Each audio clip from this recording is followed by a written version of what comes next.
Margaret Jacobson was born April 5th, 1944, first child of Abe and Verna Jacobson, who were Pentecostal missionaries in Barbados. As a child, Margaret loved nothing more than drawing with her pastels, listening to the radio with her brothers, writing in her diaries, playing the accordion and piano in church, and going to the beach. How did this child with such promise become one of Hamilton's longest surviving homeless women? How did she go from top student and Sunday school teacher to a destitute woman who slept in the alleyways and alcoves of this city?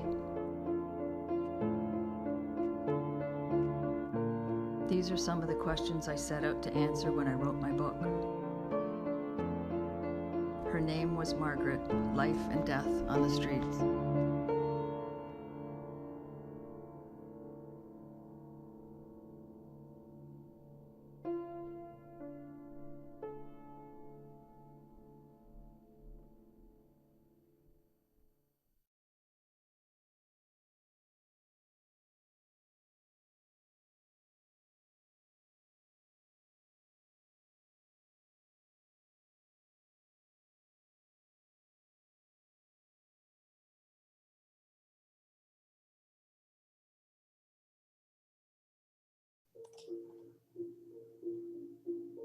Good evening, everyone.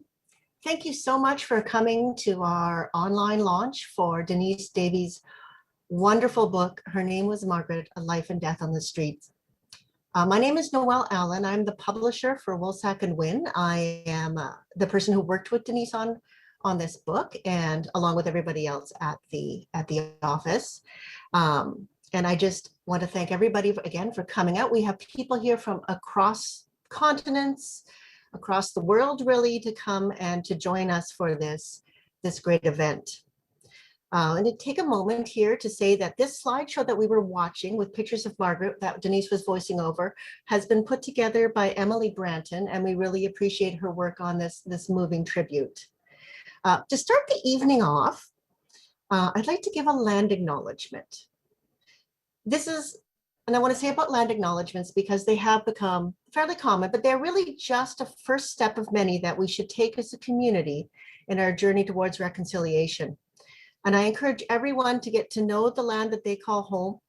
And we have people here who are not from the Hamilton area, and to maybe get to know the often hidden history of who lived here and how they lived before their lands were taken from them. Now for us, the city of Hamilton is situated upon the traditional territories of the Erie, Neutral, Huron-Wendat, Haudenosaunee, and the Mississaugas.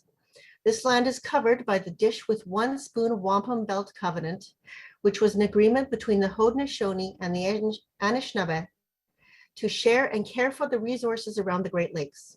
We further acknowledge that this land is covered by the Between the Lakes Purchase 1792 between the Crown and the Mississaugas of the Credit First Nation.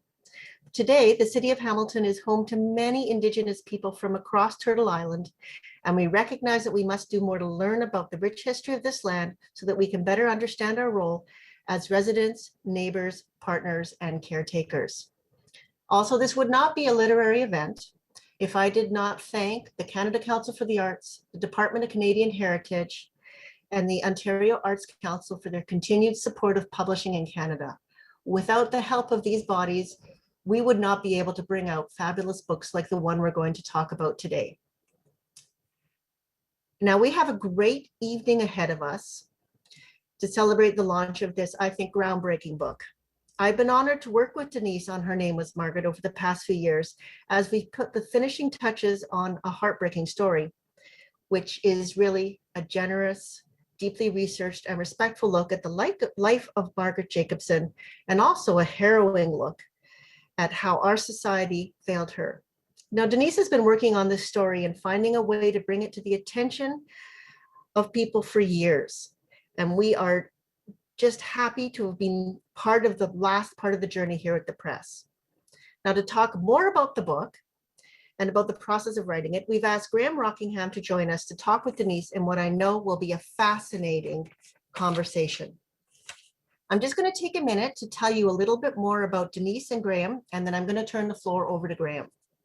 So Denise Davies is a nationally recognized award-winning journalist who specializes in writing about mental health, homelessness, and gender issues.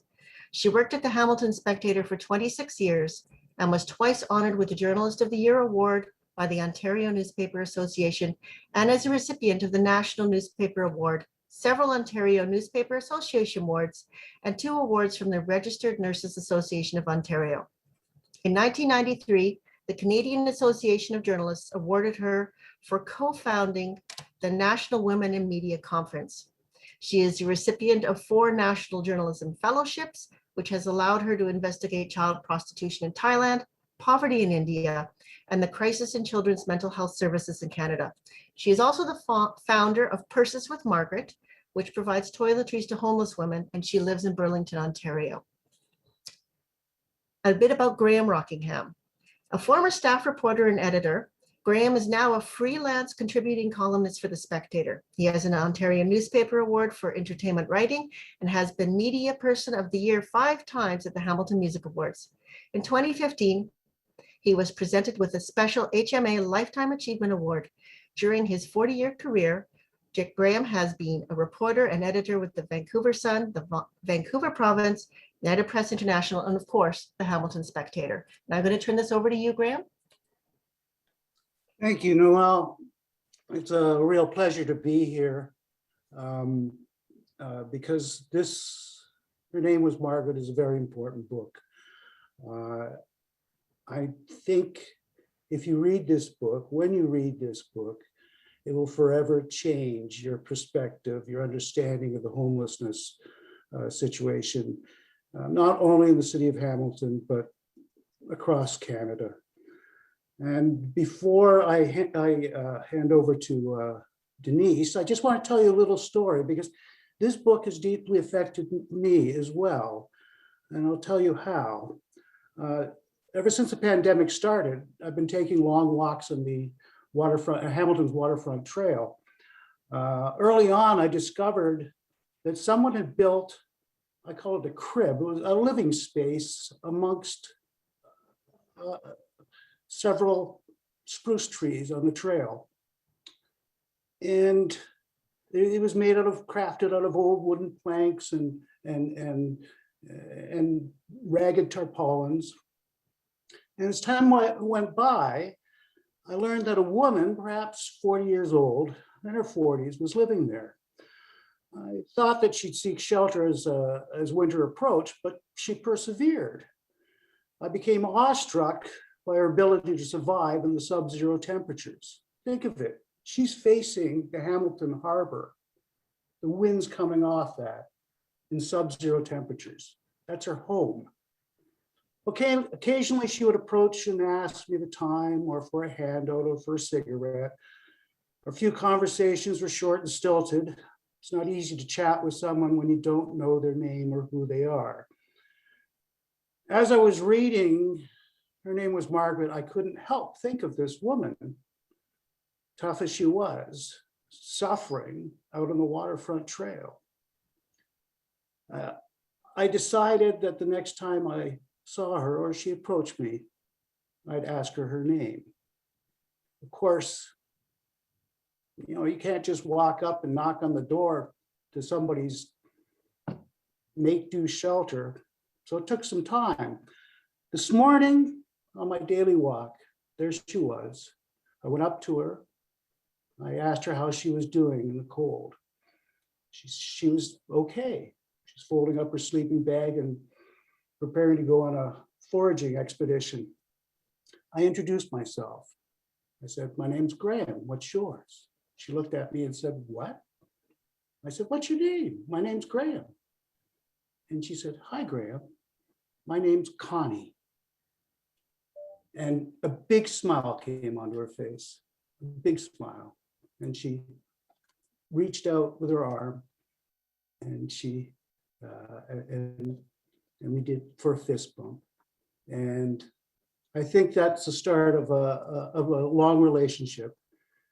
It's important to treat these people with compassion. Knowing their names, who they are, is a start of it. And just that little thing can bring just a smile to their faces. And that's my story, but there's a much bigger one here. Hi, Denise, how are you doing? Would you like to read us something from your book?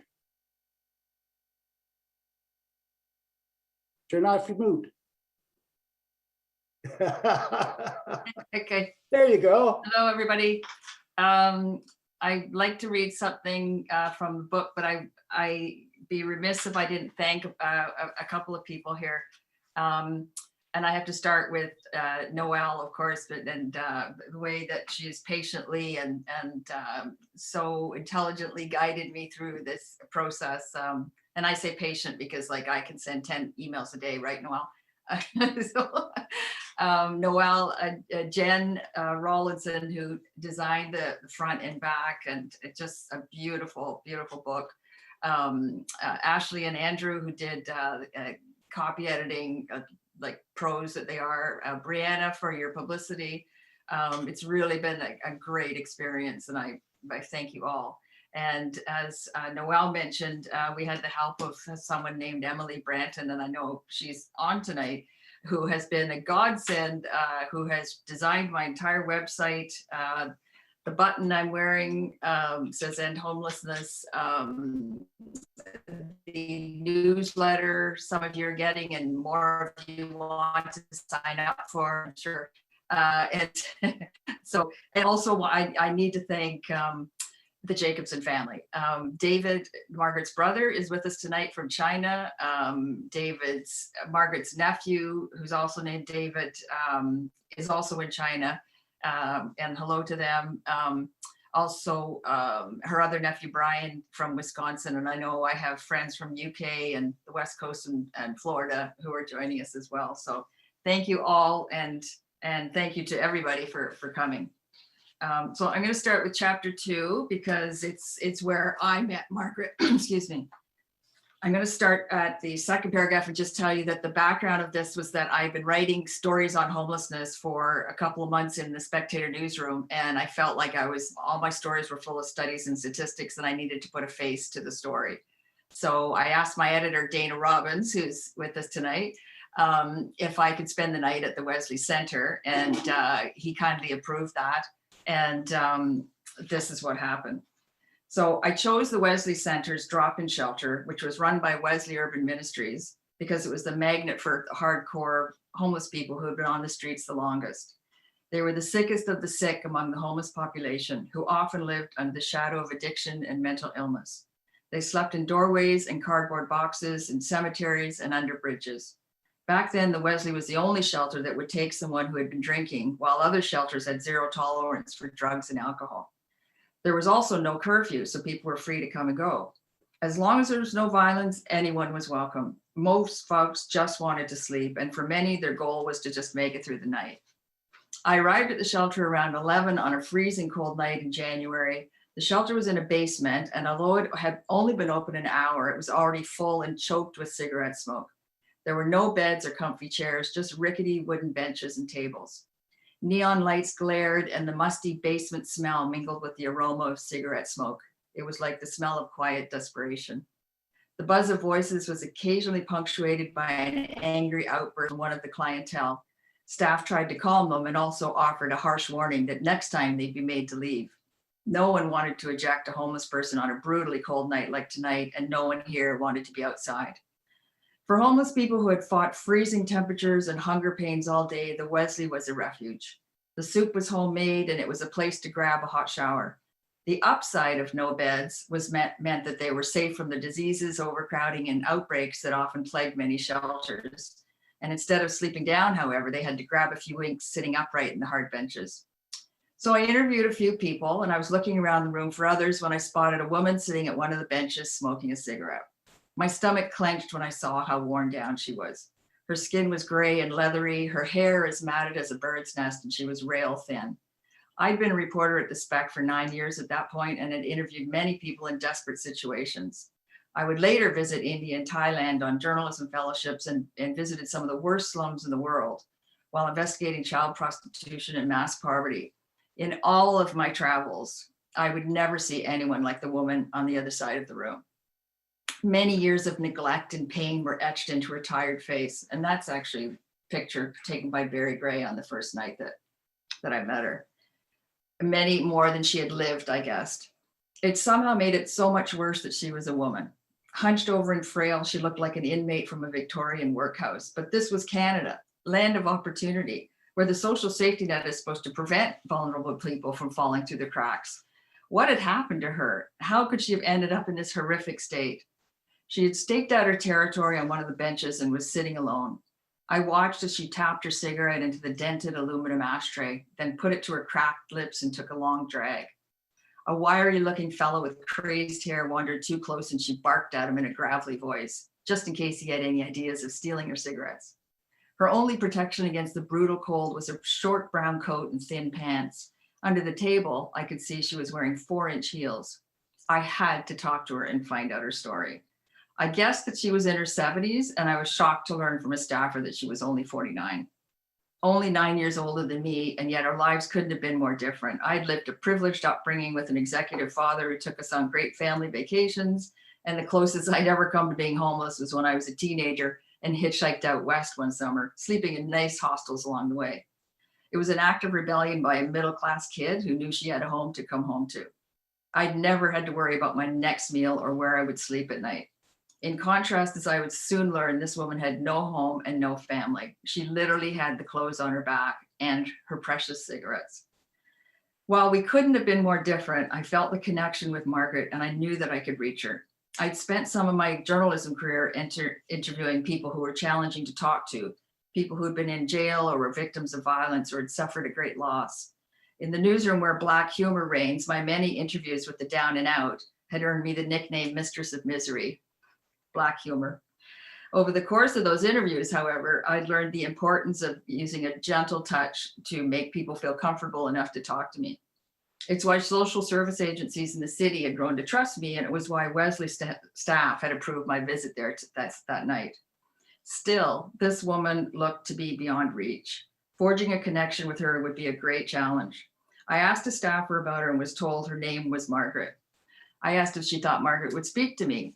She cautioned me against it and said they didn't know much about her, but judging by her wild behavior over the years, they thought she'd been diagnosed with schizophrenia. Margaret had been on the streets for about 10 years and was a regular here, the staffer told me. Then she warned me Margaret could be violent and that she had a particular habit of smashing people in the face with their hard plastic coffee mugs. She had been thrown out more than a few times for it. You never know what you're going to get, she told me. Then the staffer offered a few more details. She's been known to flash the men if she wants a cigarette, she said to me, looking resigned. She does what she has to get by. I stared across the room at Margaret, sitting alone on the bench, and curiosity overrode any fear. I walked over. Close up, the neon lights revealed skin as withered and pitted as a dried orange peel. Her hair hadn't seen a brush for years. She looked like she was a few steps away from death's door. A cigarette dangled from her hand and smoke curled around dirt-encrusted fingers that were so yellowed with nicotine, they looked like they were dipped in paint. Beneath that craggy exterior, though, I saw something else. I saw a flicker of warmth or intelligence. I knew she wouldn't hurt me, not unless I hurt her first. Being a reporter means maintaining an emotional distance from your interview subjects, but with Margaret, it was heart over head, and my heart broke for the woman before me. I approached my interview with her in the same way I always did, whether it was with the CEO or an inmate. Everyone deserves the same level of respect. I started by asking her to tell me her story. So Denise, what is her story? I mean, she wasn't always homeless. No, that's She had parents. She was a child. Tell us about that. So the photos that you saw in the slideshow showed Margaret as a child. She grew up in British West Indies or Caribbean because her parents were Canadian Pentecostal missionaries, and they were down there setting up churches and growing the members for the Pentecostal Assembly. She had started to show symptoms of mental illness around the age of 14 or 15. And on an isolated island, this would have been 1960 or so, an isolated island, even if they had been in the States somewhere, the sort of resources, medication, anything like that would have been scarce. And which is probably why at the age of 15, she was subjected to electroshock treatments. They were horrific, and she never forgot them, and still talked about them. Apparently the second round that they gave her, her mother actually physically had to hold her down, and she talked about those well into her adult years. So the parents suddenly up and moved back to Ontario when Margaret was 15 or 16. And it was likely part of the reason was because they needed to get her treatment. So when they got back to Ontario, I'm sure they were hoping that maybe more family support and a different environment that she might get better. And that wasn't the case. She got worse. She was running away. She was violent. She was breaking windows. She started out going to the Homewood in Guelph twice. And finally they said, what the doctors in the Caribbean had said is that she has a complex form of schizophrenia and she needs a long-term chronic care psychiatric hospital. And at that time, that was the Ontario Hospital, which later became Hamilton Psychiatric Hospital. So at the age of 18, she was admitted to the hospital. And I say in my book, at a time when most girls are dreaming about their futures, and I have pictures of hers that she drew of prom dresses, and she loved drawing with her pastels. And at the age of 18, here she was in a psychiatric ward all by herself. What happened to her in that hospital?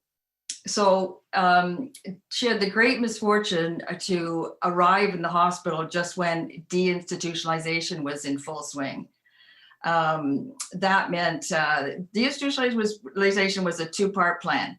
It was only made possible by the fact that psychopharmaceutical drugs had just come on the market, and that changed the entire treatment of mental illness in a good way for the most part.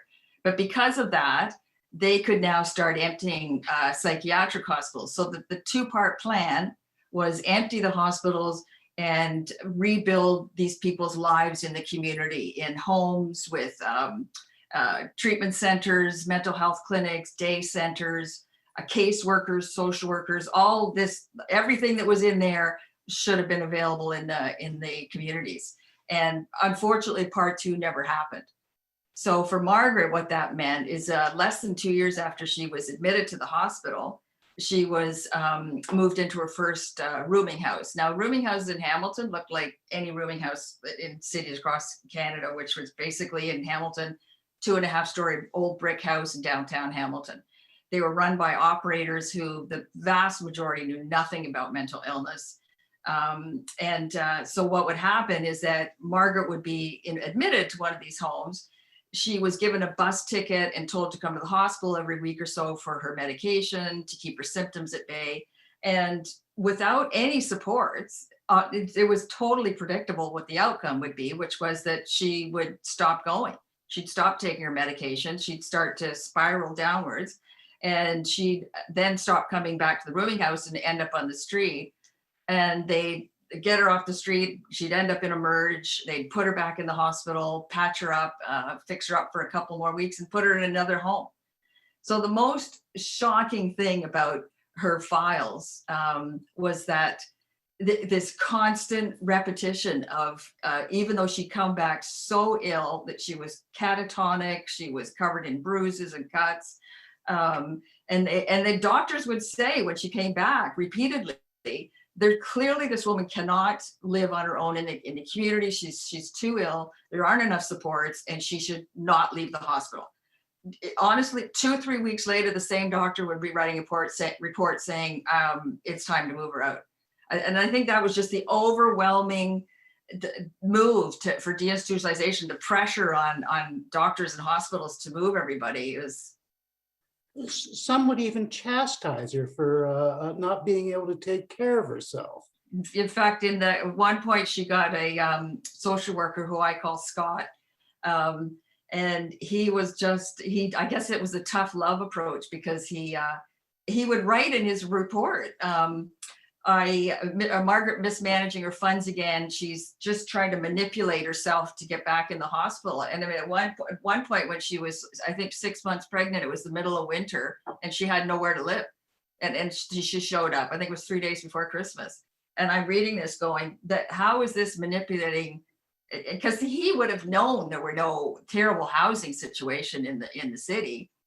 So what happened is over 24 years, from the age of 18 when she was admitted, for over 24 years, she was repeatedly put into these rundown homes. And each time she would end up for longer periods on the street, until finally it was around 1985 that she basically turned her back on all institutional care. She in fact just left the hospital, and but they were ready to write her off. One of her last reports just reads like a discharge summary, and they were just, well, there's nothing more we can do for this person. The rooming houses weren't just run down. They were not necessarily safe places, were they? Exactly, and it's still that way today. We're still reading about residential care facilities. The two social workers I lucked out finding, who knew Margaret and worked there with her, they told me that there was one operator who would serve cold cereal and water in the morning, and then basically everybody was pushed out in the street and the door was locked at 9 o'clock until 5 at night. Hence the people just wandering the streets. You might give them like a peanut butter sandwich.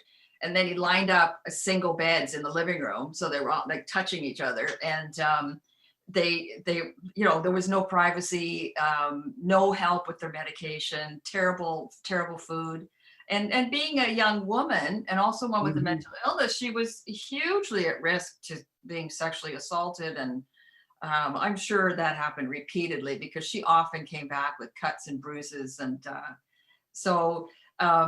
then the third sort of chapter of her life, it's like the childhood, and then hospital, and then the streets, like I said, happened sort of 1985, 1986. Wow. What is the problem? You've mentioned deinstitutionalization. Margaret was really a victim of deinstitutionalization. Absolutely. What should be done? Deinstitutionalization on the face of it sounds like the smart thing to do. You can't just lock them all away in the asylums like we used to. Yeah. But what is needed to keep the mentally ill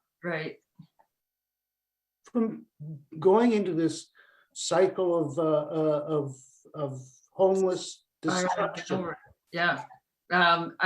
First off, the supports should have been set up before the beds were closed. And what I want to get across is absolutely critical is that because she died in 1995, so it was a long time ago, but there are a lot of Margarets and Connies on the street today that are victims too of the same lack of services, where someone doesn't have a rooming board, a boarding house that has a case manager and social worker and all those things that were supposed to be set up back in the 60s and 70s that never materialized, still aren't there. So you get a situation like, I think it was about 6 weeks ago, the fellow named Sam showed up at the Good Shepherd Center with a backpack, and he could say one word and it was Sam. And police looked in his backpack and found files from the Georgetown Medical Hospital. He'd been there for a month and they didn't know what to do with him, so they just drove him to Hamilton. He had nowhere else to go. Last time they did a story on him, they were still looking into sort of relatives and that sort of thing. But that is way more common than people realize. And I was telling you before, Graham, for this spec article, that one of the things I really want people to understand is that people are not homeless by choice. So many people I would tell Margaret's story to, and they'd say, yeah, but you know what? Like, I tried to help a guy, and in the end, he actually left the motel room I paid for and stuff. And there's so many reasons why that happens.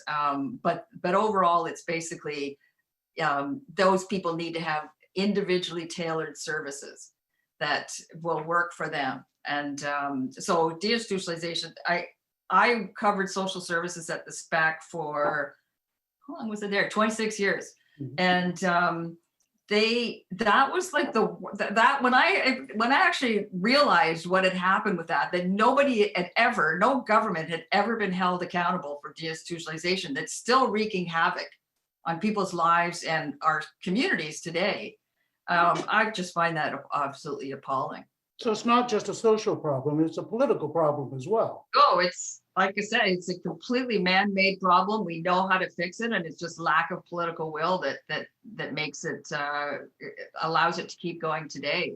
And somewhere along the way, though, we became immune to the problem. We started blaming homeless people, and they're lazy, and they just, it's like they're on a camping trip or something, and it was all just this blame the victim. And this is why I felt it was important in the book to cite a lot of the medical stories that show the huge health problems that exist among homeless people. Like I said, level 4 cancers and epilepsy and diabetes. They're far more prone, vulnerable to sunstroke in the summer, and frostbite in the winter, car accidents, so all those things. And the double whammy is when they do actually make it to the emergency department, they might be given medication and something to help their wound, but they have nowhere to go to rest, to actually get better, and they forget to take their medication, and in a week or two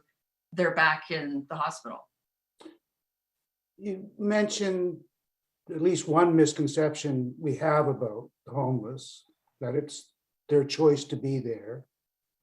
Are there other ones we as a society, not just politicians, are there other misconceptions we have about homeless? Yes, I'll tell you a huge one. And people, even though there have been copious studies about this, when I tell people this, they still look at me in disbelief, but that it's actually costing us way more money to keep someone homeless than it would be to house them.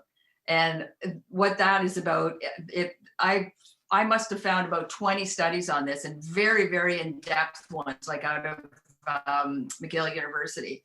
And as much as $120,000 to keep someone on the street. And that's because they use the emergency services. So if you look at the whole sort of hospital building and what costs the most, it's mostly an ER. It's those emergency services. And so for them to even go in for a day or night or something could be a couple $1,000s, and they use it repeatedly. There was a Toronto study I found that showed homeless people use ERs about 8 times more than the non-homeless population. So they're using the detox in jails, and they're not getting the supports they need, and they're just, so to house somebody in, and I write in the book about Medicine Hat, Alberta, to actually house somebody in comfortable unit, and there's variations of this, it can be a dorm or their own apartment, with the proper supports, individualized, and give them a chance to have their own productive life. So yeah, the cost factor is a huge misconception. Yeah, and there's how should we be considering? I try to get across in my own little story. We in our privileged lives don't want to know about it. Yeah. Yet every day we see them more and more. Every time you go downtown, you're seeing them. Tents. Yeah. People stopping you while you're driving, while you're at an intersection. Yeah. It's growing, and we don't want to know about it. And it became more visible with the tent encampments, and then all the city councils want to get rid of those. But the reality is, it just made homelessness more visible in the city. Well, what can we learn from Margaret's story? How can we personally deal with this in our own way? Is there? I mean, the one thing I should say is that because while I was also writing about homelessness, I did a lot of research into children's mental health. And I mean, this is part of a much larger issue around mental illness and how we perceive mental illness and how the government funds mental illness. In some provinces, the funding for mental illness issues compared to like physical health problems is something like 80-20%. And I think it was BC, it's actually on the decline, like they're spending less money. So we still really do not know how to, that's part of the whole, I think there's a stigma, there's the whole, we got to get past the whole issue around how to respond to mental illness and how to treat people with the same dignity that they're allowed. I'm not sure I answered the whole question. Not sure I answered the whole question. Somebody comes up, we say beggar on the street. Hmm. A lot of people refuse to give them anything. Yeah. A lot of people just turn the other way. A lot of people will cross the street to avoid it. Right. I was just going to say one thing that's been really surprised me is the number of people who've read my book and emailed me and said, I knew Margaret. I worked at a cafe, or I worked downtown and I saw her. I see it. One of the women, Darlene, saying that she knew her. So, you know, people see them, and there's a great quote from Charles Kratauer, I think was it. Now, before we used to, if somebody was on the street, we'd call an ambulance and we'd get the emergency services out. And now we just let them lay there because that's where they're living. So like I said, there was a very, very gradual sort of acceptance and apathy towards homeless people that has been going on for decades. And to the point where now, like I say, they're sort of part of our urban landscape and we just sort of walk over them. But when you really think about a country like Canada or any country, for people literally living on our streets like Connie, you know, literally living on our streets, and they're now in the middle of winter out there. That's absolutely appalling. It has to stop. Well, what should we be doing ourselves? I spend I do talk about that in the last chapter.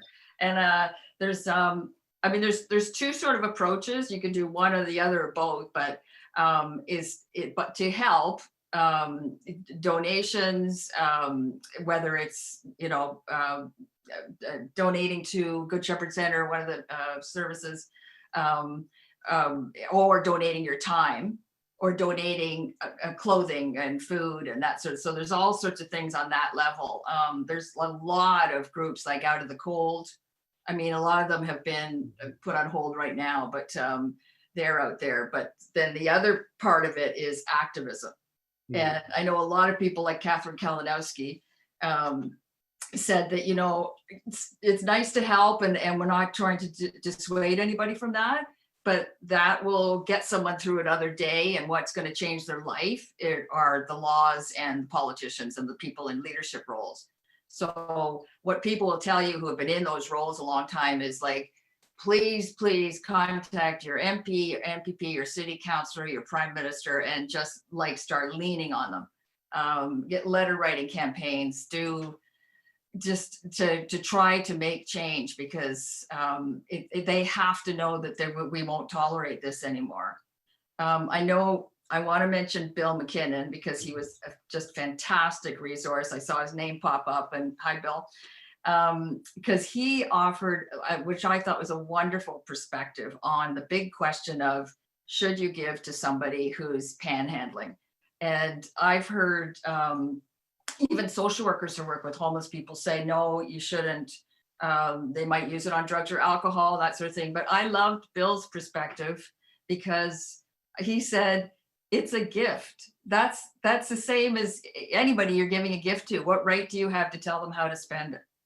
And he also said, you know, people that want to take them to lunch or give them a sandwich or something, he says that's so patronizing, because you wouldn't expect that of anybody else or any other group. You wouldn't do that to. So I thought that was a great perspective. Thank you, Bill.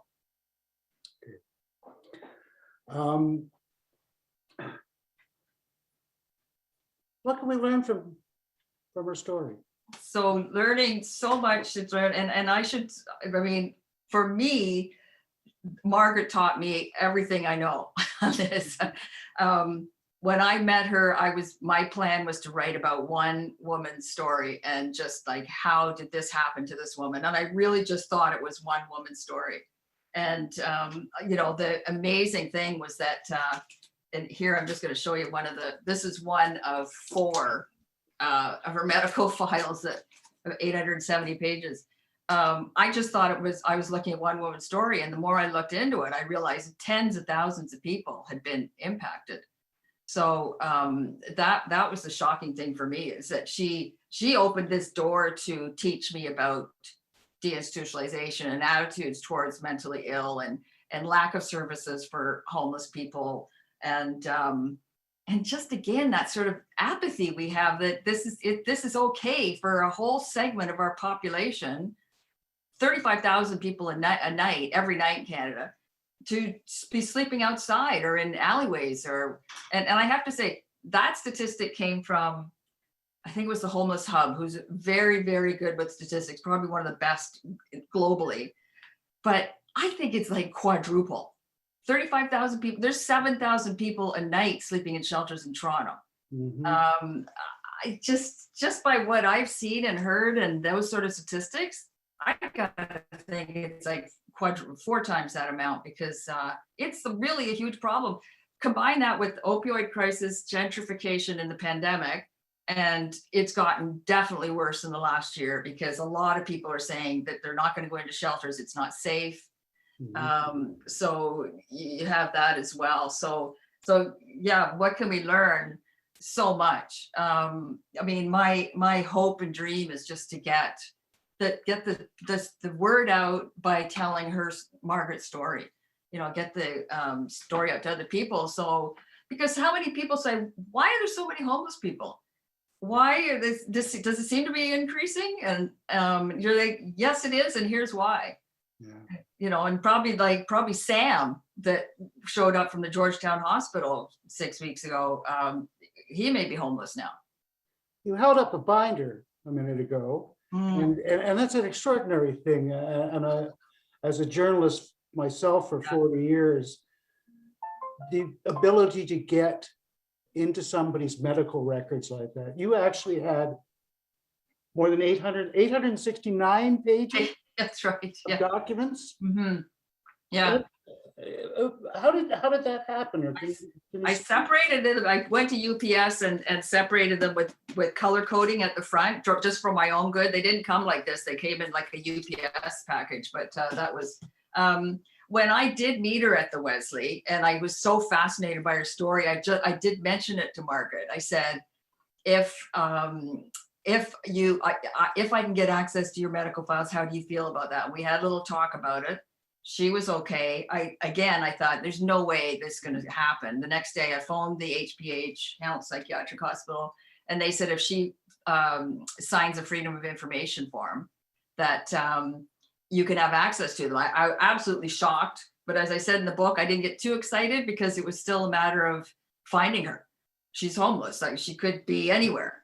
So I decided after a few days to ask a Wesley staffer. I said, has she been coming here fairly regularly? And they said, yes. And I said, would you mind next time she comes asking her to fill this out? And within a couple of weeks, they called me back. And so what happened is they allowed me go into this room for many, many, many hours and write stuff down and photocopy a limited number of pages. But it was when many years later I found a family member. They ordered the full package and then gave them to me.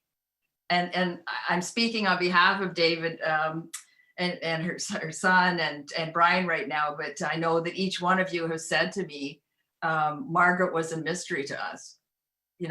She was the aunt who maybe had AIDS or was a drug addict or something they didn't know about. So they were so gracious in how they opened their hearts and really were available anytime to talk, and also sent me so many photos that helped make her life story so nice and complete. Oh, I can't hear. I can't hear you. There we go. Noelle, I was wondering if we're getting close to Because you have some surprise things to show us too, don't you? Yes, I do, Graham. Actually, this is probably a good time to switch it over. Well, thanks, Denise. It's great talking to you. Thank you, Graham. Appreciate it. I used to be her assignment editor at The Spectator. Wonderful. So, and Graham, so Jen, if you want to switch it back to me. Yeah. Perfect. So thank you so much for that discussion, Graham and Denise. You can tell that you've known each other for a long time and really think alike on these issues, and we've probably clearly worked together quite a bit, as you were just saying. And as Graham was saying, we do have one more treat for you all here this evening. One of the amazing things that has happened when Denise and I were working on this book was the number of people who came forward to write words of praise for it. Authors, politicians, activists, and family members all were moved to write about their experiences when reading an earlier version of this book. And one of those was Clara Hughes. Many know Clara for her 6 Olympic medals in cycling and speed skating, and she is the only athlete in history to win multiple medals in both summer and winter games. But Clara is also the national spokesperson for Bell Canada's mental health initiative and the Let's Talk campaign, and has publicly shared her struggles with depression in an effort to break down the stigma about mental health issues. Clara has been generous enough to send us a short video about the book, which we would like to share with you all tonight. Hi, I'm Clara Hughes, Olympic athlete, mental health advocate, and avid reader. Her Name Was Margaret by Denise Davy is a powerful read. Learning the life of one woman, Margaret, allows you to understand how people are made invisible, the experience of homelessness, the inadequate supports on all levels of government for mental health for so many people, and the vulnerable people in our society, and how they have been largely forgotten by most. This powerful book will open up your world and your mind and your humanity. I urge you to read it. Thank you so very much to Clara for sending us that video and for allowing us to share it with everyone tonight. If you actually look on the inside of the book and on the back of the book, you'll see some of the other endorsements. They're from Olivia Chow and from various senators, people who've worked with homeless populations and other populations in needs, and from members of Denise's family. I think we're getting a little low on time, but I do think we probably can take a couple of quick questions. And if anybody had 1 or 2 questions that they wanted to put forward, we probably only have a moment for 1 or 2 here. If you would just like to put them in the chat, that would be great. And I will read them out for everybody.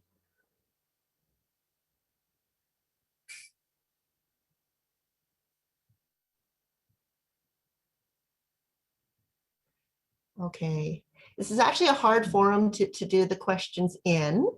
And I'm not really seeing any come up yet, though it could be a little too quick. Oh, we have a question. Allison, if you just want to type it in the chat, that would be great.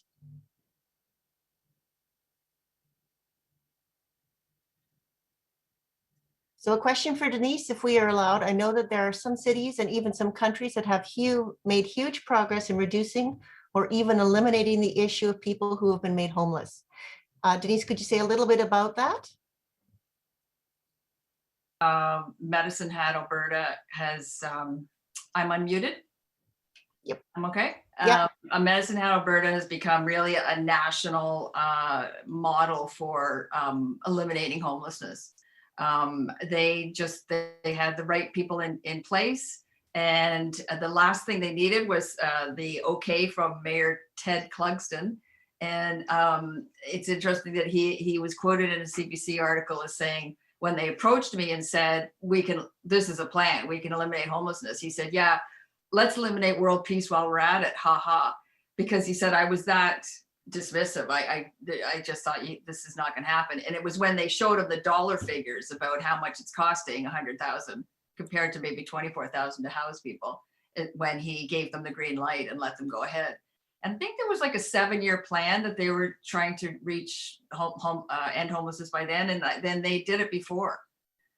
And it was all about specialized housing and tailoring the services for that. And in Finland did the same.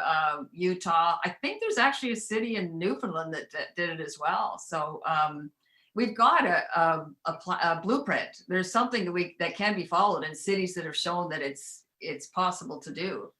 If there aren't any questions, I could read a couple pages at the end, but it's up to you because I see we have some time. I think we have a couple more questions here. Okay. So this one is from Dorothy, and she's saying, how do you answer someone who says that homeless people are so resilient, so brave, so independent, so inspiring? I know we've sort of touched on this a little bit already, but it's a good question. Like, how would you respond to that? Mm-hmm.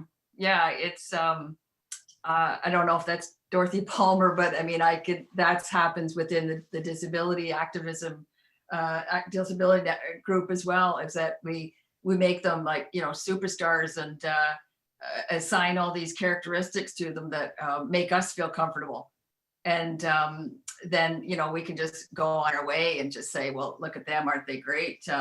I mean, one of the things that happens is that people that are panhandling can often be the 20-something men. I mean, in Hamilton, it's probably most visible along York Boulevard in front of the Salvation Army. And so we're not seeing the women, the older women and younger women. And, the Connie that Graham ran into was secluded in another area of the city. We're not seeing just really how the chronically homeless and also the women. There's a huge problem with that, and so much fewer shelter beds for women in the city, in Hamilton, and a lot of cities across Canada are finding that as well. So to answer your question, that's to sort of unload our guilt, I think, assigning these sort of traits to them that aren't realistic at all.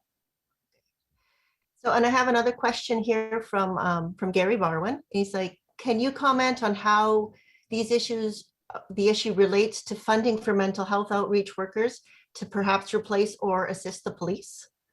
Oh, we actually, Hamilton, I've talked a lot about lack of services. Hamilton's actually on the cutting edge of a lot of, when I was covering domestic violence at the Spectator in the 80s and 90s, they were coming up with really pioneering programs. They have pioneering programs now, like Coast is an example. It's a fantastic program. It's been duplicated across Canada. It's successful. It works. I was telling Graham about, I went down to the Salvation Army a couple of weeks ago, and I was just handing out gift cards to the guys. And there was one fellow there who was overdosing. And so they called, I wish I could remember the name, it's the St. Joseph's crisis program though. We have the crisis programs like Coast and this other one, I apologize for the name. It's what happens after. Where do they go? Where's the rooming, the comfortable rooming house that they can actually recover in? Where are the spaces in detox for this fellow that I met at the Salvation Army? So we do have that. And then, there needs to be more training among police to know how to work with people. And I know that when I was at the Salvation Army, there was 2 officers that were sent in. They were extremely gentle with this fellow. However, the great big strapping police officers with white police and bulletproof vests and a little intimidating. So we might be wanting to think that maybe somebody else should be showing up for some of these. Because I know with Coast, it's a team. It's a whole team of people. And that's a very successful program. But like I said, it's after the crisis is over, getting those people into services, mental health services, they could easily have a year to 18-month wait list. That makes sense. And I'm sorry, but I think we're kind of getting close to our hour here. So I think that's all we have time for tonight. And I know there's more information in there. in the chat. But Denise will also be appearing at Gritlit shortly, so there'll be more chances to talk to her, and she's very active in the community. There's, she loves book clubs, and she'd be happy to come to any book club. We know this because we've been selling a lot of books to book clubs already. So please let us know if you'd want to talk to her more. And I hope you have all enjoyed this wonderful discussion. I know I did. I'm constantly learning things working on these books. And I learned so much working on Denise's book. I learned way more than I ever thought I would. If you haven't already purchased a copy of Her Name Was Margaret, and many people already have, I do encourage everyone to support their local bookstores. We're lucky in Hamilton to have so many great bookstores, from King West Books to Epic Books to J.H. Gordon Books to City in the City. They kind of cover the city. And in Burlington, we have different drummer books as well. The book is also available directly through the press and through Chapters Indigo and Amazon if there isn't a local independent bookstore with you. Thank you so much, Graham and Denise, for the fascinating discussion, and to all the staff at the press for their work on this book with us. In particular, I'd like to thank Jennifer Rawlinson, who has been managing our technology, and Bianna Woodabeck for helping our chat tonight. Thank you all so much for coming out, or well, really for staying in and joining us on this chilly March evening. We hope you have a lovely rest of the night, and good night. Thank you.